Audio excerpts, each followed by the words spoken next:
Bonjour. L'Institut du monde arabe trône en bord de Seine comme un pont sans cesse animé entre la France et le monde arabe. L'écrin exceptionnel de cet édifice, au cœur même du quartier latin, marque désormais la géographie mentale et artistique de Paris. Sa façade est incrustée de 240 emblématiques moucharabiés, photosensibles, nouvellement restaurés. Ces grillages astucieux qui, dans la tradition architecturale orientale, habillent les fenêtres et permettent de voir sans être vu, qui ne cesse ici de nous rappeler, en bord de Seine, cet Orient de là-bas qui fait partie intrinsèque de notre identité. La fête a été double en ce 25 septembre 2017, jour de l'inauguration à Lima, qui fête ses 30 ans, d'une exposition d'exception, Chrétiens d'Orient 2000 ans d'histoire, organisée par Lima en partenariat avec l'œuvre d'Orient et qui se propose de scruter jusqu'au 14 janvier 2018 à Paris et puis dans la ville de Tourcoing la géographie mentale du vécu d'épreuve et d'espérance des chrétiens d'Orient depuis 2000 ans. Pour parler de cet événement qui a été inauguré par les présidents français Emmanuel Macron et libanais Michel Aoun lors de la visite d'État qu'effectuait ce dernier en France, tous les deux accueillis par le président de Lima Jacques Lang, je reçois deux des pivots de la structuration et de l'éclosion sur la scène parisienne de cette belle et riche exposition. Une première mondiale, selon les mots du président Lang.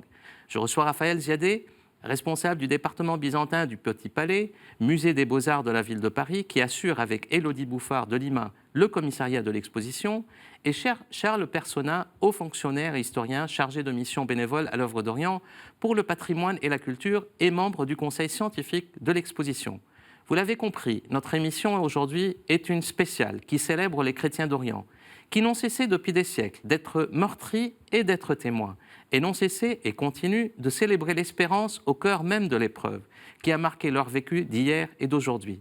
Cette exposition est à la fois une riche rétrospection sur cet ailleurs qui fait partie intrinsèque de notre identité, ici et maintenant, mais sonne aussi et surtout comme un mécanisme d'alerte pour réveiller les consciences, nos consciences à tous, en Orient comme en Occident, sur l'avenir de cet essentiel qui est souvent sous-estimé et parfois trop malmené et galvaudé. Bonne émission à tous.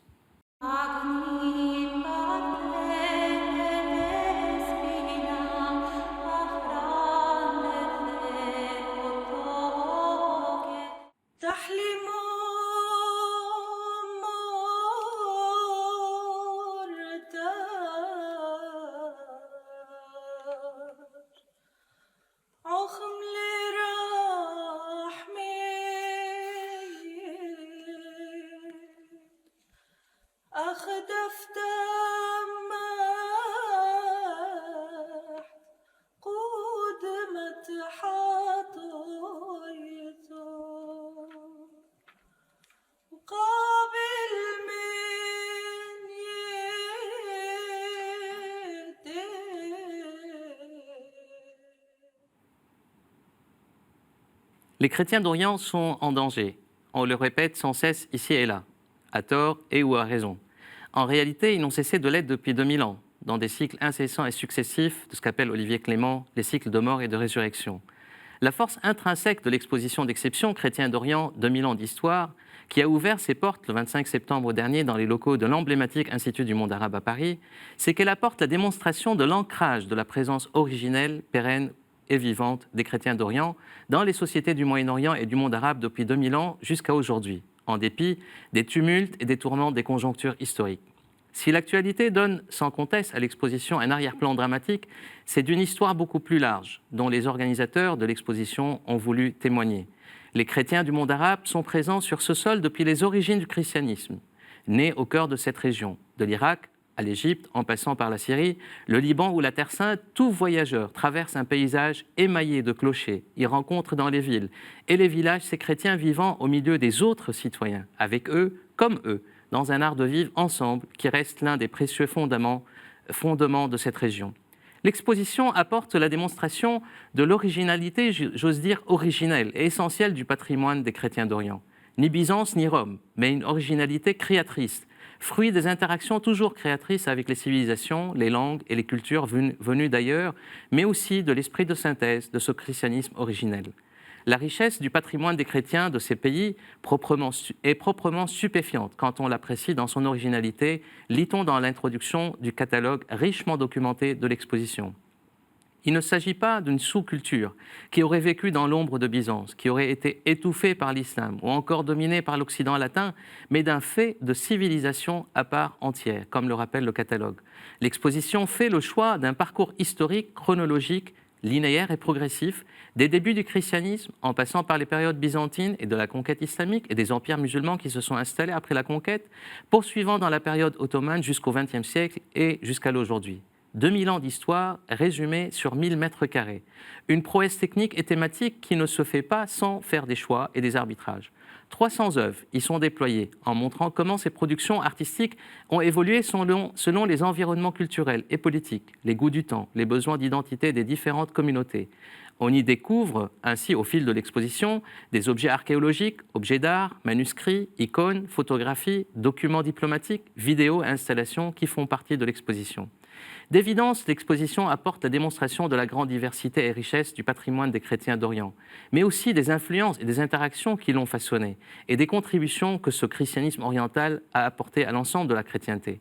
Elle apporte surtout la démonstration de l'ancrage, je le redis, de la présence originelle, pérenne et vivante, selon les termes de Raphaël Ziadé, des chrétiens d'Orient dans les sociétés du Moyen-Orient et du monde arabe, depuis 2000 ans jusqu'à aujourd'hui, en dépit des conjonctures et des tourments. Mais une fois ce constat démonstratif est fait, la question qui s'impose est de savoir ce qu'il faut en tirer comme enseignement signifiant pour l'aujourd'hui et l'avenir des chrétiens d'Orient. Quels sont les objectifs poursuivis par ce travail monumental, passionnant et passionné, d'archéologie historique chrétienne orientale et d'excavation de ce patrimoine riche et dense? Au-delà du travail démonstratif, quelle incitation et ou prospection quant à l'avenir des chrétiens d'Orient? Quel message d'alerte à lancer? Quelle prise de conscience à susciter? Auprès de qui et comment? Quelles leçons à tirer par les chrétiens d'Orient eux-mêmes en premier, puis par les chrétiens d'Occident en second, et bien au-delà par les gouvernants et l'opinion publique mondiale?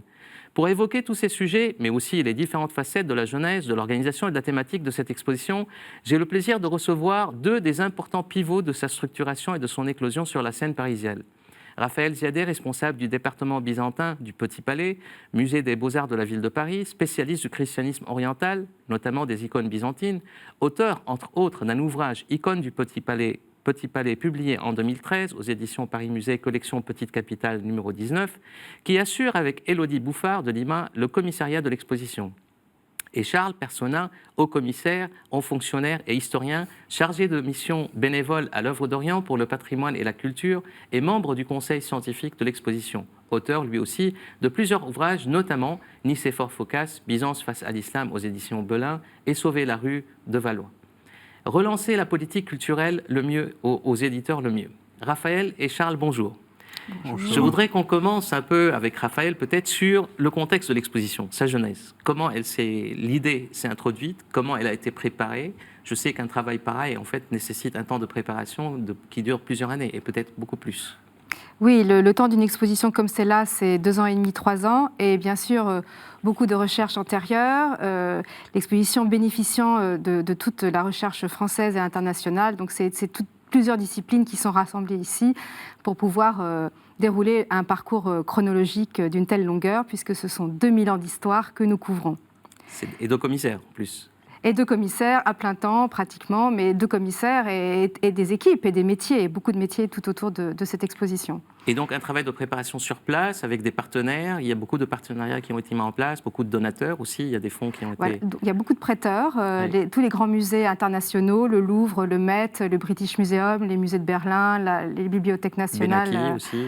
Le Benaki, le musée chrétien et byzantin d'Athènes. Donc beaucoup de partenaires pour les grands prêts des musées, mais aussi la volonté d'associer les communautés sur place avec le partenariat avec l'œuvre d'Orient dont Charles va nous parler. Absolument. Et aussi beaucoup de chercheurs, c'est-à-dire que le catalogue le reflète. Beaucoup de disciplines sont nécessaires pour couvrir un tel parcours. Des archéologues qui ont différentes fouilles de l'Irak jusqu'à l'Égypte, des philologues, aussi bien en grec qu'en syriaque, qu'en copte, des médiévistes, des modernistes, vraiment beaucoup de monde réuni. Toutes les disciplines. Beaucoup de monde pour arriver à présenter ce parcours. Et quels sont les écueils, Charles, qu'on peut parcourir sur un... Oh, les écueils sont multiples dans une histoire comme ça. C'est une histoire de 2 ans, comme le disait Raphaël. Oh, les écueils, c'est de ne pas obtenir le prêt que l'on souhaiterait obtenir. Les écueils, c'est de ne pas se mettre tout à fait d'accord sur la manière de présenter tel ou tel sujet, sachant que le visiteur qui va visiter cette exposition ne connaît pas la richesse de l'histoire et de l'art des chrétiens d'Orient. Et donc, voilà, il faut arriver à décrypter, à trouver les bons mots, à trouver les bons objets. Et tout ça est un travail de longue haleine, surtout qu'il s'agit d'une exposition d'art et d'histoire et qui est quelque chose un objet en soi un petit peu compliqué, qui n'est pas un simple accrochage comme dans une exposition de peinture, mais bien plus que cela. C'est évident. Et forcément, il y a des résistances, j'imagine, en fait, avant que les gens ne s'ouvrent, je dirais, à coopérer, à donner ou à prêter. Oui, j'ai cru comprendre que, Raphaël, vous avez visité plusieurs églises locales aussi, avec la contribution, en fait, et les ouvertures que peut-être l'œuvre d'Orient a pu permettre, des patriarches.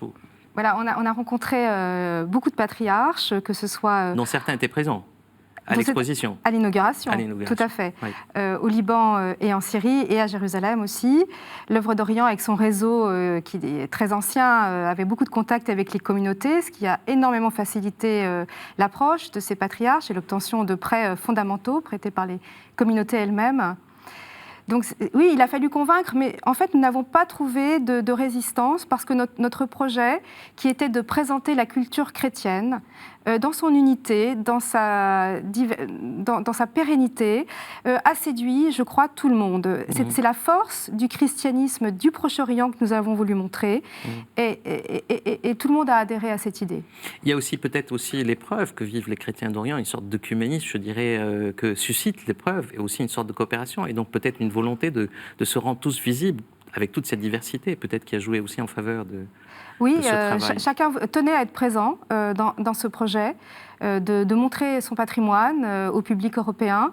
Et je crois que ce qui a mis tout le monde d'accord aussi, c'est la chronologie. Ce sont des faits. Nous avançons dans le temps, l'Antiquité, le Moyen-Âge, la période ottomane, la période contemporaine. Et chacun adhère finalement à cette grande histoire et a oublié sa propre chapelle pour se mettre au service d'une vision plus large. Venons-en peut-être à la structure et peut-être à l'originalité, je dirais, la structure thématique. Comme Raphaël vient de le dire, il y a une cohérence aussi d'ensemble qui a été arbitrée un peu pour cette exposition. C'est un avancement chronologique depuis le début, je dirais, du christianisme. Comment on fait cette structure et comment elle est reflétée dans le parcours de la volonté, je crois, dès le départ, comme vous l'avez rappelé, c'était de parcourir 2000 ans d'histoire et de ne pas s'arrêter sur telle ou telle période qui aurait été retenue parce que les œuvres d'art sont jugées plus emblématiques, plus belles, etc. Mais on voulait... Là, c'est déjà un a priori objectif. Il n'y a pas de subjectivité, je dirais, dans les choix. Et puis, on voulait, comme je le disais, que ce soit une exposition d'art et d'histoire, c'est-à-dire que aux œuvres d'art correspondent l'incarnation de l'histoire, l'incarnation des hommes et des femmes qui sont les chrétiens d'Orient, et que les visages de ces chrétiens d'Orient éclairent les œuvres, et que peut-être les œuvres donnent de la profondeur au visage, notamment que l'on voit à la fin de l'exposition pour la partie la plus contemporaine. Donc c'est vraiment ce mélange, et on ne pouvait pas oublier évidemment la partie la plus contemporaine, puisque les drames que vous avez rappelés existent, mais on voulait aussi montrer la vitalité de ces communautés chrétiennes, pas simplement les aspects les plus tragiques. Et je crois que voilà, nous avons œuvré pour que à la fois rien ne soit oublié, les douleurs, les épreuves, mais aussi cette vitalité, et cela passe à travers des visages et à travers des œuvres d'art. Et ce qui est extraordinaire, c'est qu'on le voit, celui qui fait l'ensemble, tout le parcours de l'exposition, cette extrême diversité, mais cette diversité garde une forme, il y a une cohérence d'ensemble qu'on sent, c'est-à-dire que vraiment l'objet principal, c'est les chrétiens d'Orient, c'est pas les œuvres, en fait, qui reflètent des diversités. Et ça, vous l'avez senti dans cette préparation, Raphaël ? Oui, c'est-à-dire qu'on est dans quelque chose qui est un patrimoine qui est toujours vivant. Donc les œuvres de l'Antiquité pourraient encore être intégrées dans le culte. Les mosaïques que nous voyons pourraient encore être en place. Les calices pourraient toujours être utilisés dans les liturgies. Les images elles-mêmes n'ont pas changé. Les images de la Vierge, du Christ, des saints, les paroles liturgiques ou tirées de la Bible qui sont dans les manuscrits, sur les rouleaux des personnages des icônes, elles se répètent de siècle en siècle. Elles sont toujours vivantes, par la liturgie notamment. Et finalement, cette cohérence, c'est la pérennité du christianisme qui se transmet dans cette continuité. Absolument. Et les œuvres, alors parlons-en des œuvres, parce qu'en fait, 300 objets, manuscrits, icônes, il y a des œuvres multiples, des objets de culte, il y a des manuscrits. Alors quelles sont les œuvres? Je veux dire, on ne peut pas passer en revue toutes les œuvres, on n'a pas suffisamment de temps malheureusement, mais les œuvres qui vous ont parlé le plus et que vous teniez le plus à avoir, je dirais, dans cette exposition. Oui, on a réuni réellement beaucoup de chefs-d'œuvre qui montrent cette richesse incroyable et méconnue en Europe du Proche-Orient chrétien. Toutes les œuvres viennent du Proche-Orient. Je crois qu'on n'est pas à la périphérie, on n'a pas d'œuvres byzantines exécutées à Constantinople, par exemple. On s'est vraiment concentré sur cette grande bande qui va de l'Euphrate jusqu'au Nil. Et vraiment, la contribution de cette région à l'art chrétien est stupéfiante.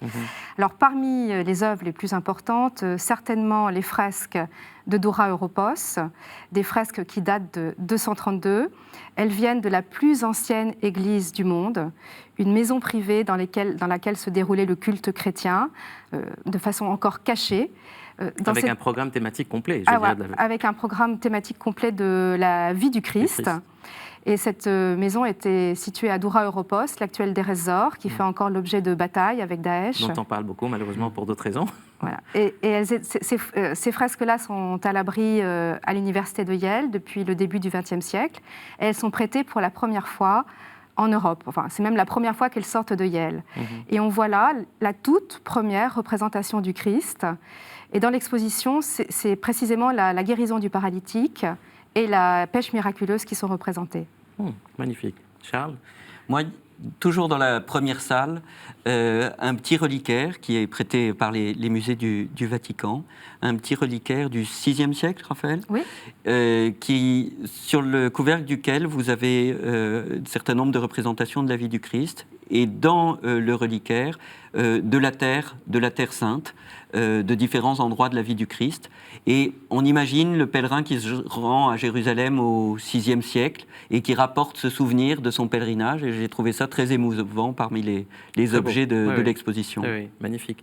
Il y a aussi des représentations, je dirais, de la cathédrale du Saint-Sépulcre, mais aussi de la cathédrale de la Nativité. Non, pas de la Nativité, en fait, de la Nativité.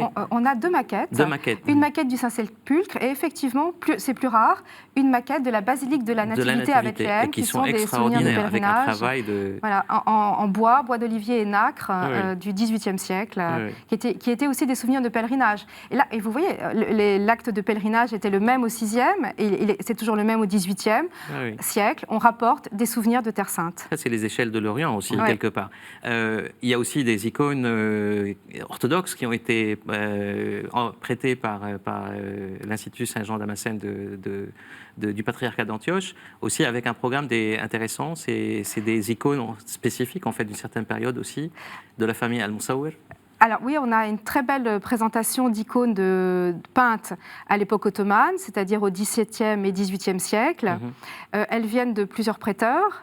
En premier lieu, la collection Abou Adal, qui est une collection privée, avec toute la dynastie des Al-Moussaouir qui est représentée.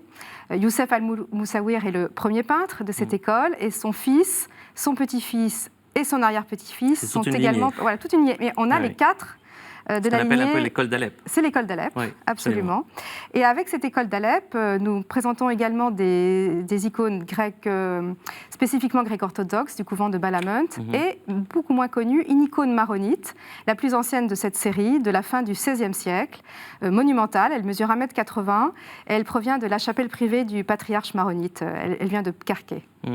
Alors si on arrive un peu à l'articulation, je dirais, de l'aujourd'hui, parce qu'en fait l'essentiel de cette exposition est bien orienté, comme la chronologie est linéaire, mais aussi il y a une orientation qui est l'articulation du passé avec le présent et l'avenir, je dirais, de cette valeur essentielle des chrétiens d'Orient. Le président Macron a clairement affirmé, je dirais, qu'il s'est pas mal attardé aussi, a été très intéressé par l'exposition, mais il a affirmé en disant « ce passé glorieux nous oblige », déclare-t-il. Qu'est-ce que vous entendez par ça ? Il a rappelé le rôle et les liens de la France avec les communautés chrétiennes d'Orient, et c'est à ce titre-là qu'il disait que ce passé glorieux nous obligeait. nous, on espère et on va faire en sorte à l'œuvre d'Orient que ces mots soient suivis des faits, c'est-à-dire que l'on continue, comme le fait l'œuvre d'Orient, à œuvrer aux côtés de nos frères d'Orient, en les aidant autant que nous le pouvons, et en incitant les institutions publiques, comme cela a été fait là à l'Institut du monde arabe. C'est très important de rappeler que c'est une institution publique française et laïque. Et laïque qui accueille cette exposition, ce qui montre bien l'importance attachée par la France à ces communautés. Et là, je crois que nous avons un fil qui doit se dérouler après ce discours important, vous l'avez dit, du président de la République. Et évidemment, dans une œuvre sociale, une œuvre éducative que nous devons poursuivre, une œuvre pour la francophonie, parce qu'on sait bien à quel point les chrétiens d'Orient sont porteurs de la francophonie dans tout l'Orient. Et donc là aussi, nous, on va être à l'œuvre d'Orient un petit peu des aiguillons des administrations pour qu'elles puissent suivre cet engagement et mettre en œuvre cet engagement du président de la République. Alors le catalogue, en fait, que je le montre, en fait, il est excessivement bien documenté, mais apporte en plus, je dirais, de l'exposition, du tracé de l'exposition, beaucoup de contributions intellectuelles sur les différentes périodes artistiques, culturelles, mais aussi sur l'évolution du monachisme, sur l'évolution aussi de l'iconographie. Mais il y a des articles aussi qui sont justement la dernière partie, qui parlent de l'aujourd'hui des chrétiens d'Orient. Et donc de cette problématique dont un des articles m'a intéressé, celui de Joe Maila, dans lequel il pose la problématique de la société citoyenne, de la perception de soi en tant que minoritaire et de la société citoyenne, en disant que est-ce qu'on va arriver à une société d'inclusion, je dirais, de ces chrétiens d'Orient, non plus perçus comme minorité, mais comme de véritables citoyens, dans le cadre d'un partenariat citoyen avec les autres composants du Moyen-Orient. Est-ce que c'est cela le défi? Qu'est-ce que vous en pensez? Cette exposition, à mon avis, a l'intérêt de montrer les questions que vous posez dans leur profondeur historique. La question que vous posez, celle de l'inclusion, c'est une question qui traverse toute l'histoire des chrétiens d'Orient et singulièrement celle du XXe siècle après la guerre Absolument. de 14. Et aujourd'hui, il me semble qu'on doit trouver un équilibre entre à la fois la participation pleine et entière des chrétiens comme citoyens à part entière, au même titre que les musulmans, pour parler de la religion majoritaire dans ces pays-là, donc de leur participation comme citoyens, mais aussi de la protection de ce qu'ils sont en tant que groupe, en tant que communauté, en tant que minorité. Et c'est cet équilibre entre les deux que doit, il me semble, traduire l'édifice juridique des pays concernés. Ce n'est pas le cas aujourd'hui, ou de façon déséquilibrée bien souvent. Et là, il y a tout un travail à entreprendre, parce que c'est à cette condition que leur vie restera possible dans ces terres, nous le rappelons tout au long de l'émission, ces terres qui sont les leurs. Donc c'est un appel pour une forme de laïcité contextualisée au Moyen-Orient, quelque part, C'est ça. dans le cadre d'un État de droit. C'est ça. Raphaël, un dernier coup de cœur? Alors, puis on est sur la question, en fait, comment être arabe et chrétien? Comment l'articulation entre arabe et chrétien? Oui. Et à la fin de l'exposition, d'abord, nous avons voulu donner un visage à ces personnes. Par un très beau travail photographique, on quitte l'exposition avec les gens, des portraits d'Irak, des chrétiens d'Irak, de Syrie, du Liban, et aussi avec des artistes. On a posé la question, qui êtes-vous? Quelle est votre identité? Qu'est-ce que c'est que d'être arabe et chrétien? Et on a des réponses différentes. De Wajdi Mouawad, qui est blessé, comme beaucoup de Libanais, par la guerre civile et les affrontements interconfessionnels qu'elle a pu engendrer. On a une réponse... C'est des gens qui ont vécu l'exil, qui ont vécu l'exil, aussi, qui ont vécu la mémoire. Faut-il partir? Faut-il rester? Si on reste, comment faire? Comment élever ses enfants? Faut-il continuer à investir toute sa vie dans cette région ou pas? Et donc, on donne la parole aux personnes, et il y a des destins individuels et des réponses individuelles. Et le public peut ainsi se faire une opinion et rentrer dans toutes ces histoires. Donc c'est l'espérance dans l'épreuve. Oui, c'est exactement ça, c'est la question. Merci beaucoup pour cet entretien qui était très complet. On ne peut pas prendre plus de temps malheureusement pour entrer plus dans les détails, mais l'idée c'est un peu d'introduire un peu cette exposition, son importance, ses enjeux et les enseignements signifiants que ça peut apporter aujourd'hui pour le vécu des chrétiens d'Orient. Parce que, comme je l'ai dit, c'est notre identité intrinsèque aussi. C'est-à-dire, ce qui se passe là-bas nous concerne directement ici aussi en tant que chrétiens qui vivent en Occident et vice-versa. Merci beaucoup Raphaël, merci beaucoup Charles. Merci. Et moi je vous dis à la prochaine émission. Maintenant on va voir un diaporama qui vous donne une sorte d'avant-goût des œuvres, de quelques-unes des œuvres en fait qui sont dans cette exposition. Et c'est une forme d'illustration, une sorte d'invitation aussi pour vous d'aller la voir. À la prochaine émission.